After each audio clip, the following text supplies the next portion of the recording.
Сайн байцгаана уу? Өдрийн мэндэ. Өдрийн мэндэ. За бүгдээ амтлан галдах ёо. За та яраар сонин сайхан юу байна? Сүүлийн үед одоо үйлчлүүлж байгаа хүмүүст одоо нийтлэг яг ямар онцлог одоо юу гэдгийг мэдээлэл зассан, бариулсан ямар онцлогтой мэдүүштэй хүмүүст сургамжтай ямар үйлчлүүлэгч байсан бэ? Тус та. За сүүлийн үеийн одоо ярьж байгаа ингээд хүмүүсийг харахад нойр хөдөлтэй тий. За тэгээд бас ингээд ерөнхийдөө ингээд стресс, депресс гэдээ яриад ерөнхийдөө гутрал маяг руу ингээд үнзгэрсэн хүмүүс бас ирж байна нөө. Насны хувьд бол настаач хүн байна. За дунд зэргийн ч хүн байна тий. Өшөө бас ингээд одоо нялх биетэй ээж нар ч байна. Тэр битгий бүр одоо сургуулийн тий 14 5 насны хүүхэд 10 настай хүүхэд ч ирж байна. За тэн дээр нэг юм нойр хөдлийн одоо нойр хөдөлтэй нэг хүн ирсэн. Тэгээ нойр хөдлийн цаана бол маш олон шалтгаан байдаг. Хамгийн гол нь маш удаан өвчрцсэн тий. Тэр айдас хадгалж байсан бол айдас айгүй удаан. За шанал, зовнил өөрийгөө буруутгаж ирсэн, гэмшил хадгалж ирсэн бол тэр нь бол олон жил ингээд хадгалагдаж явахаараа сүүл рүү тэр нойр хөдлийн шалтгаан болчихсон юм бэ. Нэг кейс ярил л да. Нэг 60 гарсан, 60 залуу барьсан тий. Тэр хүний одоо бүх заслан хийсний дараа тий сүнсэн дээр нь ажиллаа, далд хумсад дээр нь ажилласны дараа ямар шалтгаан гарч ирсэн бэ гэхээр ерөөсөө залуу наснаас эхлээд амьдралын хүнд одоо учирч байгаа сорил болгон дээр өөрийгөө буруутгадаг. Дандаа өөрийгөө буруутгадаг гэсэн. Тэгээд яг ингээд бүр цаашаа гүн яваад хаад тэр өөрийгөө буруутгаж байгаа буруутгалынхын цаана залуу наснаа хийсэн ганц алдаа. Тэр алдаан дээр нь ингээд одоо хажууд бас яг ингээд өөрийгөө буруутгаж явж байгаа энэ хүний хажууд бас нөлөөлөлт аяг хийдэг. Гэр бүлийн нөлөөлөл тий. Тэгэхээр тэн дээр ингээд яг анзаархад гол шалтгаан бол хажуудах одоо харин тий яг залуудаа хардсан тэр ганц алдаагийн яг өөрх нь анхных нь хүүхэд нь жоохон тийм тархин дээр бас нэг жоохон тийм бага тархины өнчин тархины тийм нэг гэмтэлтэй өвдөж төрчихсөн. Тэгээд тэрний нөгөө бүх буруутгал чи буруутаа тий чамаас болсон чи тийм хийгээгүй байсан бол тэр одоо эмэгтэй хүн чинь хараагаагүй болч гэдэг юм уу залуу насны алдаан дээр нь тасан туршийн тэр буруутгал явагдсан тэр нь сүүл рүүгээ ингээд одоо бүр жараа гарсны дараа тэр хүнд ингээд өөрийгөө буруутгалаасаа үүдэлтэй нойр хөдөлтэй маш их шаналдаг тийм болсон. Тэгээд заслын дараа бол зөндөө хийсэн л дээ та ингээд өөрөө ямар нандин ингээд дотоод хүчтэй хүн тий зөндөө хийж ойлгуулсан л та. Тэгээд дараа нь яг өөрийгөө бас ерөөсөө хайлахгүй явсан юм байна. Өөрөө би чинь амьдралд бас зөндөө юм хийцэн ирнэ. Хизээж тэрийг би ингээд хийсэн гэж бодоогүй явсан юм байна.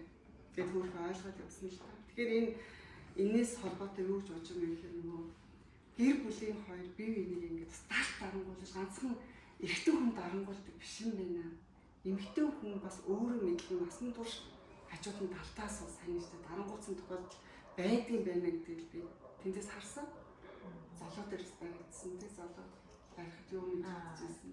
Тэр хаяг барьж байгаад бол үнэхээр хамаг булчин шүмсэн чивчирцэн ерөөс тавигдах тийм өөрөө ингэ тавьж чадахгүй, өөрийгөө сулалж чадахгүй. Тэгээд тэр нь тойрог болоод сэтгэлийн дарамт болоод тэгээд чивчирснээсээ болоод сэтгэл зүйд нь нөлөөлөө сэтгэл зүйд бас ингэ чивчрээд тэр ахаа биендээ нөлөөлөд ийм тойрог үүсдэг юм байна гэдгийг надад айгүй сайн харуулж өгсөн тэр хаяг жишээ. Тийм болохоор хамгийн түрүүнд биеэ бас сулж сурах хэрэгтэй юм байна. Тэгжээж сэтгэлээ чөлөөлнө. Тэгээд бид нар чинь ээлжлээд яваад байгаа шүү дээ тэр засал дээр тэр байран дээр. Тэгж ээлжилж сэтгэл болон махан бие сулрал өөрийгөө чөлөөлөх, биеэ чөлөөлөх. Тэгээд дараа нь сүнсээ чөлөөлөх, зүрхээ нээх тийм үйл шат шаттайгаар гэхдээ бас ээлж дараагаар явт юм байна гэдгийг бид хоёр сайн ажигласан. Тэгээ ер нь хүн болгоны бас тийм байдаг юм. Ямар нэгэн алдаа хийсэн бол өөрийгөө өршөөж уучлах, дээр нь бие солих тийм чадруудыг хүн ер нь багаас нь эзэмсэн байгаа, эзэмсүүлсэн байх хэрэгтэй юм байна гэж ойлгож ирсэн. Тэгээд тэр бас нөгөө яг нойргуудлын тэр нойргууд харан шүн унтуулахгүй одоо ингэж мэрэгдэдэг тэр хар ирчин шүү дээ. Тэр ирчин бас ингэж юу яадаг вэ? Хүний бас нэг онцгой тийм сөрөг занч нэр тэр дөрөв болж ирдэг. Тэр хүний болохоор юун дээр байсан бэ гэхээр хүнд итгэдэггүй. Өөртөө ч итгэдэг байхгүй. Өөрөө маш их юм өөрөө хүүхдийн төлөө хийсэн. Тэр ихтгэл эхнэр нь одоо ингэж нөгөө сулгич хийгээд өөрийнхөө аймагт үлдсэн байх хүүхдүүдэд аваад хүрэх хотод орж ирээд хотын иргэн болохын төлөө бүр орцны жижиг хүртэл хийгээд би зүтгэжсэн. Гэхдээ өөрийгөө би зөндөө хажилсан гэхийн оронд хүүхдүүдэд орцоор хонуулж ирсэндээ би гэмшдэг гэдэг юм. Өөрийгөө л буруудгаад тэгээд итгэдэггүй. Тэгээ өөрийгөө үнэлдэггүй. Өөрийгөө дандаа гэмшиж бурууддаг тэр сан дээр нь тэр нөгөө нойргуудлын цаана хар одоо бидний ирчин гэдэг. Тэр хар ирчин чинь бас л бурхтын ирчинтэй адилхан тийм тэ тэрчин байгаа шүү дээ. Тэр орж ирээд дөрөөсөө суучихсан.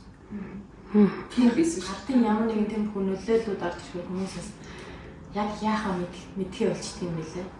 Яаж бие суллах, эсвэл яаж сэтгэлээ амраах. Тэгээд тэр яаж гэдэг асуултанд нь одоо манай өөрөө жоохон ч гэсэн нэмэр болж хийж өгөх. Тийм л зөв. Тагаа нэг онцлог байна те. Одоо юу гэдэг аура энерги аппаратаар үздэг шиг дотор байгаа сүнс гэх юм уу, эсвэл аура гэрлэн бүрхүүл гэх юм уу.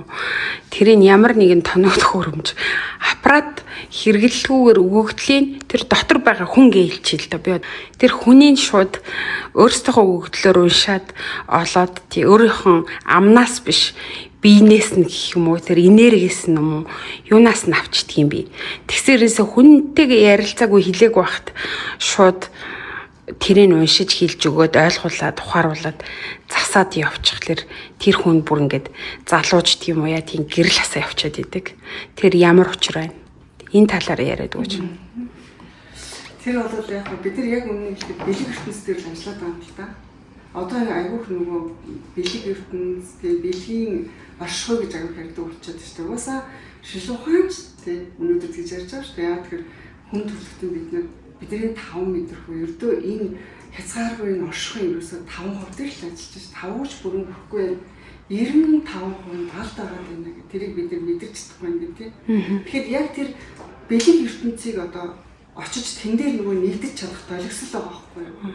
Тэр долгисол ямар үед илүү нөгөө тод долгисдаг вэ гэхээр яг тэр нөгөө нэг альфа, тета долгисол, альфагаас цаашаа тета гэдэг долгисол ямар үед гэхээр хүний яг унтахын өмнөх тий үе унтаад эхлэх гүн нойрны үеүүдийн тэр долгисол руу ороод байгаа л гэсэн. Тэгэхээр тэр долгисол дээр яг тэр бүгд чинь баригдаж байгаа байхгүй юу? Тэгэхээр ерөөсөө зарчмын хингийн чи нарийн бие рүү орж ийн чи өөр долгисол дээр очиж байна л гэсэн. Миний барайны онцлог яг өөрөө тета төвшөнд онцлог тэр яга бас яг тэр өөрийгөө тэр төвшөнд оруулж иж тэр хүндээ бас халтааж байгаа. Тэгээд хүн тэр хүнийхээ тэр биед нь юу мэдэрч байгаа тэрийг бас өөртөө авч юу хэрэгтэй байна гэдгийг нь өөрийнхөө биеэр мэдэрч бас төвлөрч транспорт хийж гэсэн үг тийм зураг бариад. Тэгээд тийм учраас энэ барайгаа бид бүүгээ нэрлэлсэн байна. Яг тэгэхээр тета төвшин гэдэг чинь угаасаа жоохон 7-наас хүртэлх хүүхдийн тэр тархины долгисол гэж явж байгаа шүү дээ. Тэгэхээр хүн унтахын өмнө бас яг тэр долгисолд ордог байна. Хамгийн тайвшралтай. Хүүхэд багтаа бас яг тийм герцийн давтамжинд байдаг. Тийм учраас энэ давтамжинд байхдаа сэтгэл санаа би сул бөгөөд юм хүлээж авах сурахтаа маш сайн. Яг тэр төвшөнд нь л аваачиж бидэрийн засал олон байраа өгдөж байгаа юм байна. Яагаад хүүхэд тийм төвшөнд байдаг вэ гэхээр сая яриаг чинь сонсон чинь өгдөг шүү дээ. Хүүхэд 3 нас хүртэл за 5 нас хүртэл сүнсээ мэдээ нүдэнд харагдахгүй юм хүүхдүүд хараад байдаг тий хараад байдаг. Тэгэхээр тэр өөрөө тэр театр долгисл гэдэг чинь арга ертөнцийн анирыг биш, дэлхийн ертөнцийн анирыг илүү сонсдог долгисл байж байгаа үү? Тийм байдаг байх нь тий. Тэгэхээр байгаль өөрөө тийм бол тий. Зулаан өнгөтөр байна. Тэгэхээр яг тэр хоёулангийнх нь одоо барьж байгаа зарчим ерөөсөө тий. Бэлэг ертөнцийн долгисл дээр л ажиллаад ийм гэж одоо хэлж болох юм одоо. Өөрөөр хэлбэл арга болон бэлэг ертөнцийн тэр давхцалтын тэр чинь нэг тийм тонкийн нарийн тэр одоо эцэгдэр ч юм одоо яг хэлэхэд тэгжл хэлмээр юм шиг байна. Тийм учраас ерөнхийдөө зөөлөн мөгөө тайвшил бүү хэлэг гэдэг юм байна. Ер нь тохироод байгаа юм. Яг одоо зүгээр ингээд махан бие дээр янз янзын барай манайх хийж байгаа шүү дээ. Барайнууд бүгд өөр өөр өвдөстэй байгаа. Гэхдээ золооны барай бол өөрөө бүр төвлөрөлт ороод яг хийждэг. Хамгийн тэр нарийн бие дээр бас мэдэрч барьж байгаа онцлог би орж үзснээр орсны дараа ястол тэр чигээр ингээд надаа яаж мэдэрсэн гэхээр нэг жоо хөвгт үлгэдүүлсэн битж байгаа юм шиг амар онцлог л мэдэрсэн. Тийм байна.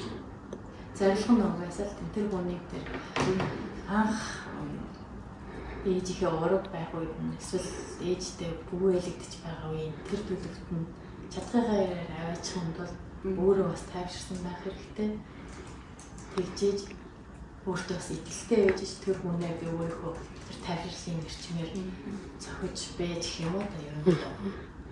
Тэгээд суларсан бие, суларсан тайвширсан сэтгэлтэй байх үед засал өөрөө өөрийнх нь бие процесс нь явагдчихдаг юм байна. Яагаад нөгөө нэг сайн инглиш эсвэл яагаад тэгээд өөрөө яриаг багт мэдчихэж байгаа юм бэ? За тэр болохоор нөгөө яг тэр төрш нөгөө долгисл нь өөр долгислээр ажиллаад байна гэх. Тэр нарийн бие дээр чинь бидний тэр гэрлийн биегээ дагаа бидний аавраа тий сүнсний тэр долгислуу за хүний тэр сэтгэлийн төлөвлөгөө бүх тэн дээр мэдрэгдэнэ. Тэгэхээр тэр төлөв рүү н ороод нөгөө мэдрэхээ хүн ингээд айгу хэлсэн шүү дээ. Яг тэр төлөвд байж байгаа хүнээс хүн сүрээ эгог гэдэг гэж тий. Зүгээр аргаараа ярьж чад хүн маш их юм тий. Нилийн цаашаа амин чанарын төвшинл очоогүй түүнээс энгийн үед бол хүн эсвүцэл хүлээж авахгүй сөрөөл гэдэг. Яг тэр төлөвт хүний сүнсэд төлөв хүн яг асар хурд ингээд ойлгохоор л явагддаг байхгүй. Тийм болохоор дараа нь тэр нөгөө өөрөө юу болохгүй байсан юм бэ? Яагаад гэсэн бэ би гэдгээ ойлгож авсныхаа дараа хүн нөгөө таны мэдчихээр хүн гэдэг нэг нүтэн сэргээ авчиж байгаа байхгүй. Хичнээн жил ингээд одоо би өөрийгөө танихгүй яа. Бясалгал хийгээлээ, дотгошоо төвлөрүүлээ, хичнээн гэл тэгсэн юм. Таниггүй л явж байгаа тэр дотор хүнийхээ хэлээд байгаа сонсоогүй л явж байгаа тий. Тэгээл яг гинт тэрийг ойлгочихоор хүн аюу гэдэг нэг жаргалтай болчихдаг ч гэдэг юм. Тийм болохоор зүгээр заслын дараа хүн гэдэг сэрэгцэн нүднийх нь харц өөр болсон гэдэг чинь тийм л учиртай мэдлэг энэ бол туршлагыг бас цуглуулад явж байгаа. Сулан багш юм хэлжсэн. Ухамсарлах гэдэг маань өөрөө засал юм аа гэж хэлжсэн. Тэгэхээр бид хүн юм өөр тохиолдсон асуудлаа яагаад болчих вэ гэдгийг ухамсарлах юм бол эхний засал явагдаж байна. Ер нь бол далхамсрын заслын гол одоо нэг технологи тэр шүү дээ. Ерөөсөө ухамсарлах. Жээж тэр одоо баазрын гэрэл явагдаад юм уу? За таарта баярлалаа. За баярлалаа.